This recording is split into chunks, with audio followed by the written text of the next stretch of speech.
sejahtera bagi kita semua. Salam, Om Swastiastu, Namo Buddhaya, salam kebajikan. Susunan acara diskusi kerukunan dan kebangsaan dengan tema meneguhkan kerukunan dan kebangsaan untuk Bone Beradat Indonesia Maju. Kamis 8 Oktober 2020. Acara pertama pembukaan oleh MC yang sedang berlangsung. Acara kedua pembacaan ayat suci Al-Quran oleh Saudari Kasmiati SPDI dengan hormat disilahkan. Bismillahirrahmanirrahim.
Alhamdulillahirabbil alamin wal aqibatu lil muttaqin wala udwana illa 'alal zalimin.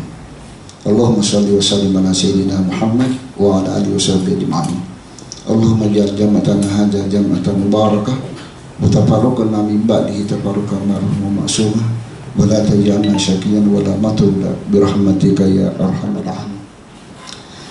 Adapun kehadiran saya di sini yang diamanahkan selaku panitia pelaksana menyampaikan kesambutan bahwa ini adalah inisiator daripada Bapak Kepala Kantor Kementerian Agama, dan kami ucapkan terima kasih banyak atas waktu dan kesempatannya untuk memberikan kepada kami ruang, utamanya penggunaan fasilitas aula ini untuk bersama-sama kita hadir dalam kegiatan diskusi kerukunan dan kebangsaan ini. Jadi awalnya kegiatan ini direncanakan tanggal 30 September. Saya dikasih pilihan, coba laksanakan antara 30 September untuk mengenang peristiwa sejarah PKI negara, atau ambil 1 Oktober untuk mengenang TNI. Dan tidak lupa kami sampaikan selamat hari lahir untuk TNI. Sedikit berbeda Pak dari tema, sebenarnya sinergi untuk negeri, tapi kami masih yakin bahwa bersama rakyat TNI kuat. Selanjutnya, bahwa kegiatan ini insya Allah dihadiri dari 40 peserta sesuai dengan kuota, ya, dan banyak yang minta yang chat. Saya bilang mohon maaf karena pas-pas, ya, karena memang seperti itulah juknis dari Forum Kerukunan Umat Beragama. Selanjutnya, adapun dana yang digunakan, alhamdulillah kami mendapatkan kucuran dana 27.299.000, dan setelah kami perhatikan uraian rincian dananya, ya, Insya Allah harapan kami setelah nanti penyematan tanda peserta dan penggunaan masker, kami harap semuanya bisa mengganti maskernya menjadi masker kerukunan FKUB. Persepsi kita tentang kebangsaan, tentang negara Republik Indonesia, tentang khususnya 4 pilar itu, yaitu Pancasila, Bhinneka Tunggal Ika, Undang-Undang Dasar negara NKRI, Negara Kesatuan, dan Undang-Undang. Jadi dalam hal ini biasanya disingkat oleh yang katanya Pak Sirat, Ketua Pengurus Wilayah Pengurus Besar NU, beliau mengatakan disingkat dengan PNU, Pengurus Besar Nahdlatul Ulama, yang disingkat tadi itu 4 pilar. Ini yang kita mensatukan. Kenapa? Karena akhir-akhir ini ya dari antaranya mencoba-coba untuk mengganti ini negara kita Pancasila sebagai salah satunya, sebagai merupakan asas daripada bangsa kita ini. Undang-Undang Dasar 1945 ini akan diganti dengan dasar lain. Olehnya itu muncullah daripada semua, dari khususnya organisasi Islam, menyampaikan kalau ini dilanjutkan maka akan terjadi sesuatu yang kita tidak inginkan. Olehnya itu dengan kehadiran bapak-bapak pada saat tentang ini, mudah-mudahan kita bisa satukan persepsi bahwa negara NKRI kita harus, dan Pancasila 1945, begitu pula Bhinneka Tunggal Ika kita harus pertahankan dengan sebaik-baiknya.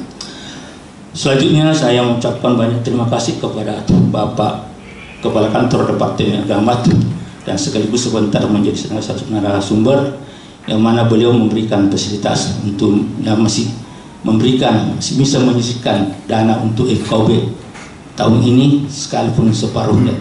Saya kira bahwa dengan adanya pandemi ini maka tidak ada kegiatan FKUB, tapi alhamdulillah dengan adanya ada yang disisipkan, alhamdulillah kita melaksanakan acara ini. Assalamualaikum warahmatullahi wabarakatuh. Waalaikumsalam warahmatullahi wabarakatuh.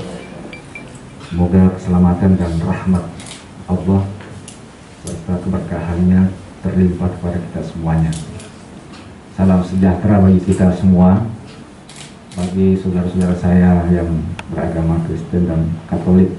Salam, Om Swastiastu untuk saudara-saudara saya yang beragama Hindu, semoga dalam keadaan selamat.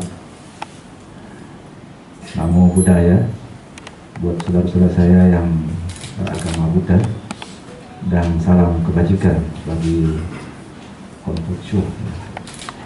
Menjadi indah hari ini bagi kita semua karena kita bisa hadir dalam keadaan sehat, walaupun di masa COVID-19 ini selalu menghantui kita, memburu kita dengan banyak informasi sehingga kita ketakutan, keluar rumah takut, masuk di rumah takut, di mana-mana takut, sehingga menjadi penting untuk kita bersyukur karena hari ini kita bisa hadir bersama dalam keadaan sehat walafiat. Yang saya hormati, yang mewakili pemerintah daerah Pak Kalakesra, makasih atas kehadirannya. Yang sama-sama kita hormati, kita muliakan Bapak Kapolres, dalam hal ini diwakili oleh Kasat Intel Polres Bone, yang sama-sama kita hormati, kita muliakan Bapak yang mewakili Dandim, dalam hal ini Kasdim 1407 Bone, yang sama-sama kita hormati, kita muliakan Bapak Ketua FKUB Kabupaten Bone, dan yang sama-sama kita hormati Ibu dari Kesbang Pol. Dan terkhusus kepada seluruh peserta, saya bersyukur sekali dan menyampaikan apresiasi ke Pak Ketua FKUB tadi. Saya lihat ada semuanya. Pak Lukman Arata seharusnya beliau narasumber juga, tahun-tahun sebelumnya beliau narasumber, dan alhamdulillah hari ini beliau hadir bersama kita, dan tentunya kita berharap ya banyak memberikan masukan berkaitan dengan diskusi kita hari ini. pada seluruh peserta dari unsur agama dan organisasi, kami haturkan ucapan terima kasih. Semoga kehadiran kita ini insya Allah bernilai ibadah ya. Saya selalu berkeyakinan bahwa hidup ini lebih berharga dengan saling menghargai, saling memberi, saling mendukung, dan saling mencintai ya, terkhusus ya. Karena kalau itu yang terpatri pada diri kita semuanya, maka insya Allah apa yang didengung-dengungkan tentang kerukunan itu akan selalu ada pada kita. Saya mohon izin moderator, mungkin saya langsung saja sekaligus menyampaikan beberapa hal secara singkat sebagai bahan diskusi. Dan saya mohon maaf Pak Ketua karena memang samannya sekarang ini susah diatur. Saya sudah sampaikan Pak Kanwil dan ternyata beliau ada kegiatan yang tidak bisa diwakili, dan kita pilih hari ini. Ternyata hari ini pun kita digempur dengan undangan rapat. Jadi tadi Pak Kapolres ada rapat virtualnya. Saya juga hari ini ada 3 agenda yang bersamaan. Tadi jam 9 sudah dimulai. Saya mohon izin untuk menghadiri acara di sini dulu. Nah, oleh karena itu walaupun tidak lama, tapi kualitasnya saya berharap mungkin kegiatan ini tidak sampai sore. Yang penting kualitasnya bisa diharapkan kita dapatkan hari ini. Lalu saya buka dulu ya dengan memohon rahmat dan inayah Allah Rabbul Alamin dan mengajak kepada Bapak Ibu semua, semoga kegiatan kita hari ini bernilai ibadah. Maka izinkan saya membuka acara ini dengan sama-sama mengajak membaca basmalah. Selanjutnya saya menyampaikan apresiasi kepada panitia. Saya ingin sampaikan bahwa anggaran yang setiap tahun kita perjuangkan untuk FKUB itu tetap ada. Tahun ini bahkan anggarannya itu adalah 50 juta tambah 20. Tapi karena COVID ini semua itu terpotong secara otomatis. Bahkan kegiatan FKUB ini semuanya hilang. Saya bilang kemarin, tidak bisa kalau BON ini hilang. BON ini termasuk wilayah yang paling besar, penduduknya juga paling besar, dan keberagaman juga cukup besar. Kalau kita tidak rangsang dengan kegiatan walaupun satu, ini sangat tidak sesuai dengan keinginan pemerintah selama ini yang memperjuangkan tentang kerukunan. Dan alhamdulillah disisihkan setengah.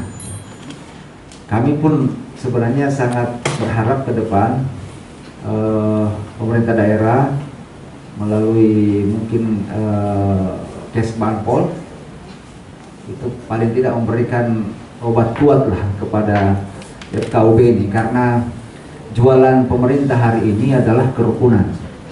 Jadi ketika bicara tentang kerukunan itu jangankan bicara miliaran, triliunan pun dikeluarkan. Kenapa? Karena ini bicara tentang bahaya yang mengancam negara kita. Dan salah satu indikatornya adalah berkaitan dengan penguatan terhadap kerukunan umat beragama. Dan saya kira itu pun menjadi alasan sehingga hampir semua instansi itu memprogramkan. Saya beberapa kali mendapat undangan dari Pak Dandim berkaitan dengan bagaimana penguatan keindonesiaan kita, keragaman Indonesia kita. Kita ini penduduknya luar biasa, cukup besar. Pulaunya ada 17.000, suku bangsanya ada 1.340. Ini luar biasa, ancamannya cukup banyak. Bahasanya itu ada 652 bahasa daerah, dan kita melayani 6 agama. Dan ini semua menjadi bisa menjadi kekuatan dan bisa juga menjadi ancaman. Nah, kalau ini kita tidak bangun dengan baik, maka sangat besar bahayanya. Jadi Bapak Ibu yang saya hormati, saya sekedar ingin menyampaikan terkait dengan tugas dan fungsi Kementerian Agama, bahwa dalam tugasnya adalah bagaimana bisa terselenggara urusan pemerintahan di bidang agama. Jadi khususnya membantu pemerintah. Kami di kabupaten itu vertikal, tapi tugas kami adalah membantu pemerintah daerah. Yang kami atur itu bukan rakyat kami, tapi rakyat Kabupaten Bone. Sehingga dengan tugas-tugas itu kami menjadi penting untuk bersinergi. Jadi antara pemerintah daerah, Kementerian Agama, Forkopimda itu tidak bisa lepas. Apapun yang kami lakukan, alhamdulillah kami selalu komunikasikan dengan pemerintah daerah.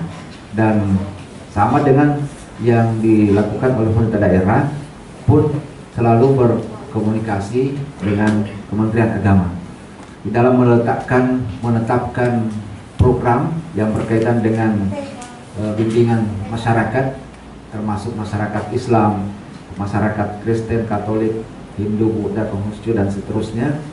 Itu koordinasinya luar biasa, sangat-sangat bagus. Dan saya kira miniatur kerukunan sebenarnya bisa kita lihat di Kabupaten Bone.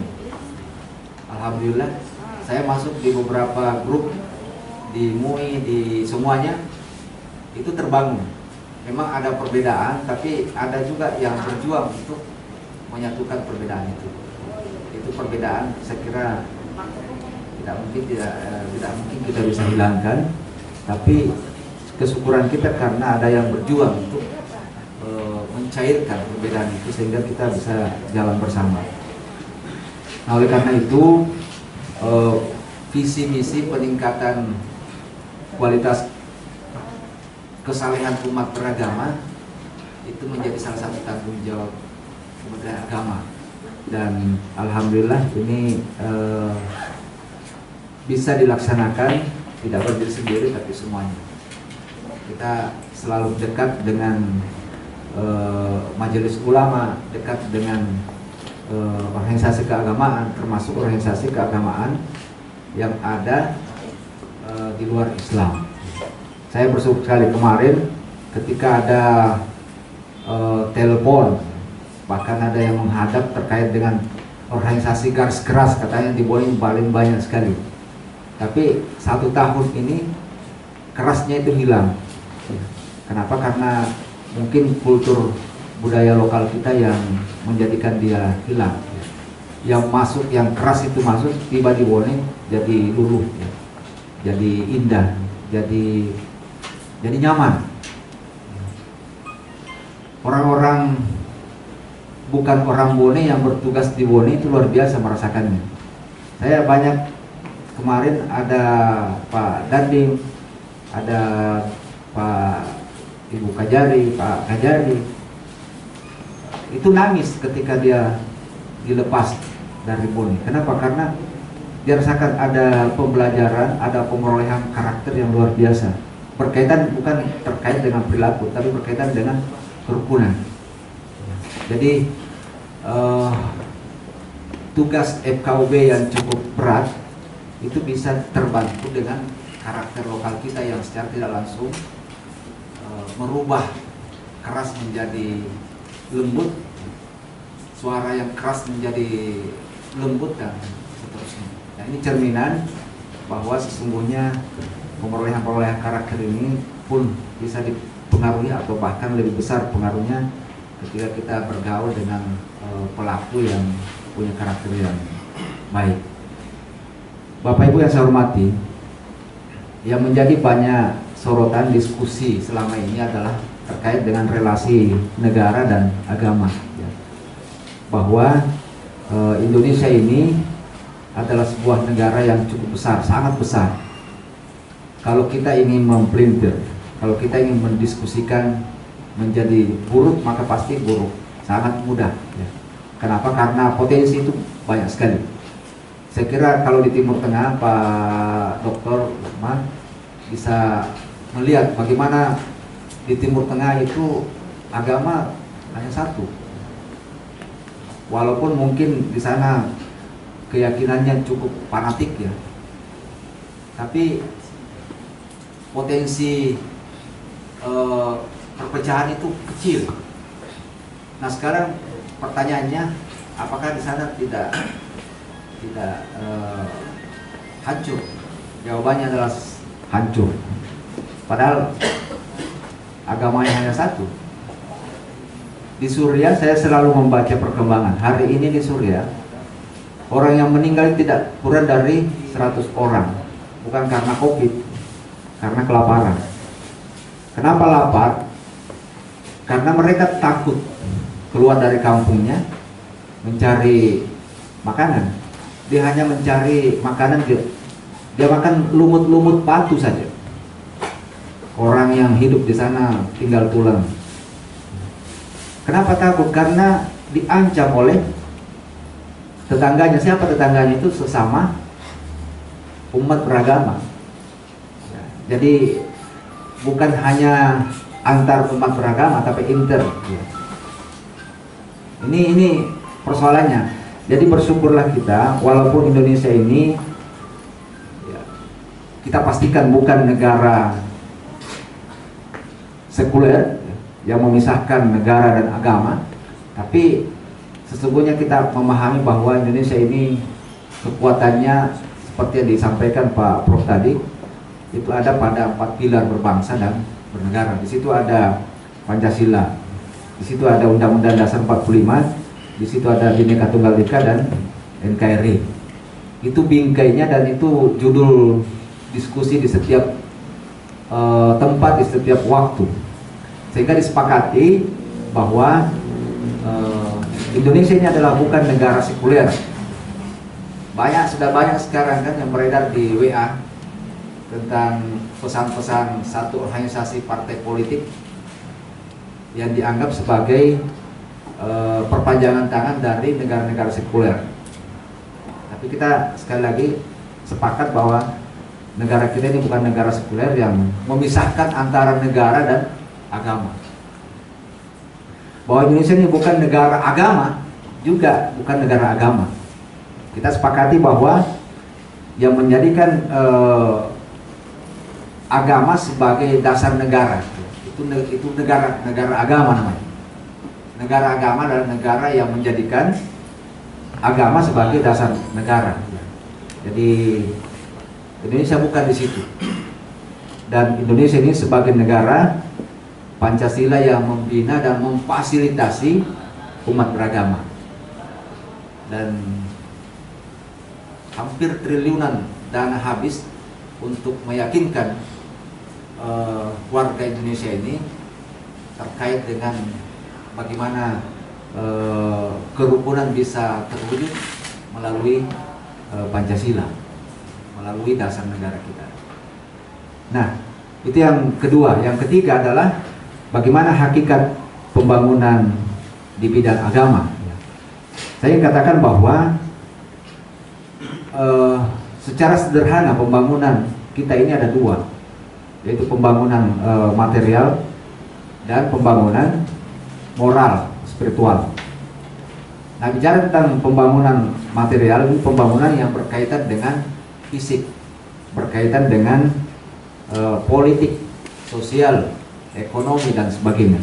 Dan inilah yang ditakuti sekarang ini, ketika Allah memberikan ujian kepada kita, menurunkan satu wabah yang namanya corona, maka ancaman semuanya itu ada untuk material. Kita paksakan rakyat kita tinggal di rumah, ancaman resesi ekonomi mengancam, dan ini sangat berbahaya. Kalau ini terjadi, Indonesia ini akan hancur, pasti hancur. Nah, kita mungkin tidak rasakan di Boni. Saya kepala kantor, tapi saya hidup bukan di PNS saya. Saya punya usaha Bapak Ibu di Jakarta. Usaha saya itu showroom. Saya bangun usaha ini sejak kurang lebih 20 tahun yang lalu. Nah, itu berjalan untuk menopang membiayai keluarga saya. Nah, ketika COVID ini berlangsung sampai hari ini, keuntungan yang biasanya diperoleh antara 50 sampai 100 juta per bulan itu menjadi kerugian antara 50 sampai 75 juta per bulan. Ini baru saya, belum karyawan, belum yang lain-lain. Kita hanya bayar iklan, bayar pajak. Tapi tidak ada orang yang jalan ke showroom mencari mobil, tidak ada satupun. Yang biasanya laku 1-2 per hari atau per minggu, ini tidak ada per bulan, tidak ada per 2 bulan, per 3 bulan, tidak ada sama sekali. Yang ada adalah menjual modal. Ini satu contoh dari usaha yang kecil. Saya tidak bisa bayangkan usaha yang besar. Saya kemarin contohkan, ini masker ini luar biasa pengaruhnya. Masker ini kecil, tapi efeknya luar biasa. Membunuh perlahan-lahan manusia yang kerja di tempat semua yang berkaitan dengan masker. Wanita yang sering memakai lipstik itu hilang. Coba bayangkan, saya pernah ada usaha di kosmetik. Lipstik ini itu kurang lebih 2 juta orang dari hampir 300 juta penduduk, kurang lebih 2 juta yang aktif beli lipstik. Harga lipstik itu antara 35 sampai 40 ribu.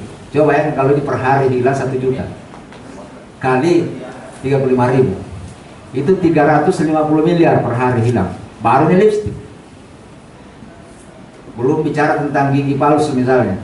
Selama ada COVID, ini banyak orang yang tidak butuh gigi palsu. Saya kemarin kaget juga, kenapa? Ada hubungannya? Ternyata ada. Kenapa? Karena orang tidak lagi ingin kelihatan. Ini yang sederhana. Belum lagi bicara pada hal-hal yang spesifik berkaitan dengan hal yang berkaitan dengan langsung dengan ekonomi. Banyak sekali. Nah, oleh karena itu